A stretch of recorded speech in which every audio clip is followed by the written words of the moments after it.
My name is David Garcia, and I'm an architect, and I work within the fields of architecture, science, and art. The Kystkalejdoskop was a way of exploring a slow rhythm within the field generated by the tidal flow, that is, exposing both flora and fauna, shells, sand, and water. And using the kaleidoscope, the simple gesture of that prism, to be immersed in a spatial exploration and discovery. So the kaleidoscope is a very simple construction. In essence, it is a triangular mirror, and as things are placed in front of the mirror, they create a multiplication of whatever it is placed in front.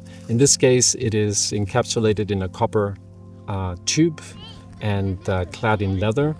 The intention was to use materials that patinaed, and they showed time and wear as it went from one user to the other.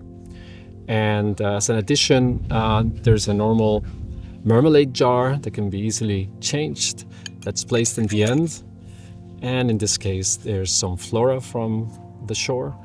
And as this is rotated, you experience this explosion of reflections of things that are recognized but also very abstract.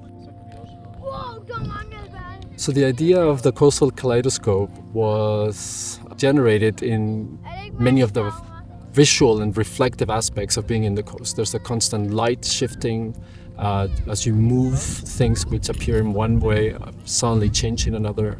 Just seeing the water hit the coast and the sand is in constant transformation. And I was thinking if this could be framed and enhanced in a very simple way. And then through different playfulness and different kind of tests, the idea of the kaleidoscope came quite quickly, even though it's so universal. It was such a simple way to be constantly surprised by the small things that perhaps you were constantly stepping upon as you were walking by the beach. One of my wishes with the Kystkalejdoskop is that the user slows down and is in constant fascination and discovery. So curiosity-based approach to your context, suddenly because it's shown differently, but also a slowness in suddenly detecting and picking things up.